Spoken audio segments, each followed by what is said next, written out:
कभी सुदामा पांडे धूमिल जी ने कहा था कि एक आदमी रोटी बेलता है, एक आदमी रोटी खाता है, एक तीसरा आदमी भी है जो न रोटी बेलता है न रोटी खाता है, वो सिर्फ रोटी से खेलता है। वो तीसरा आदमी कौन है? मेरे देश की संसद मौन है। सभापति महोदय, वो भी क्या दिन थे जब संसद में देश का बजट पेश होता था तो देश की सड़कें ठहर जाया करती थीं। रेल बजट पेश होता था तो लोगों की उम्मीदें रेल के डिब्बों की तरह पटरियों पर दौड़ने लगती थीं। पूरा देश धड़कने रोक करके वित्त मंत्री और रेल मंत्री को सुना करता था। अफसोस, अब बजट पेश हो जाता है, मीडिया चैनल सरकार का महिमा मंडन करते हैं और बेचारी जनता बजट के आंकड़ों के शब्द जाल में उलझी हुई महीनों बाद समझ पाती है कि उसका तो फिर से कट गया। सभापति महोदय, पिछले 2 साल अमृतकालीन बजट पेश किए गए और इस बार एक नई शब्दावली गढ़ी गई है, तुष्टीकरण बनाम संतुष्टीकरण का बजट। सभापति महोदय, सुनने में कितना अलंकारिक लगता है ये शब्द। सोच रहा हूं देश की वित्त मंत्री और प्रधानमंत्री जी से पूछूं कि आखिर किसकी संतुष्टि?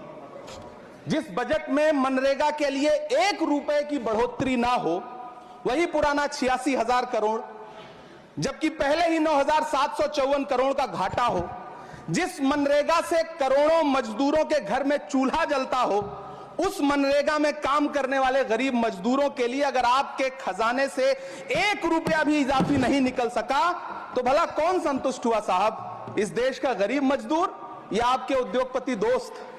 वो जो महाराष्ट्र में लोकसभा और विधानसभा के बीच में 40 लाख मतदाता बढ़ाए गए थे, अरे उन्हीं के लिए मनरेगा का थोड़ा सा बजट बढ़ा देते।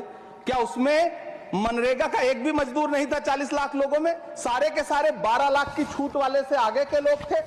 सभापति महोदय, कल जब वित्त मंत्री जी देश की संसद में भाषण दे रही थी तो वहां मुंबई में कोई गरीब इंसान जब अपनी जेब टटोल करके अपनी मोटरसाइकिल में 1 लीटर पेट्रोल भरवा रहा था तो उस पेट्रोल की कीमत थी 103 रुपया प्रति लीटर। आखिर इतना महंगा पेट्रोल डीजल खरीद के कौन संतुष्ट हो रहा है? इस देश के गरीब लोग या फिर सरकार के चहेते धन्ना सेठ? सभापति महोदय, वित्त मंत्री जी इस बजट को मध्यम वर्ग को संतुष्ट करने वाला बजट बता रही हैं। अरे मैडम, हम आप यहां पर बैठे रहते हैं और वहां बाहर इसी दिल्ली में 1 लीटर दूध, चाहे वो अमूल का हो या फिर मदर डेयरी का हो, उसकी कीमत 73 रुपए लीटर है। इतना महंगा बेच करके कौन संतुष्ट हो रहा है?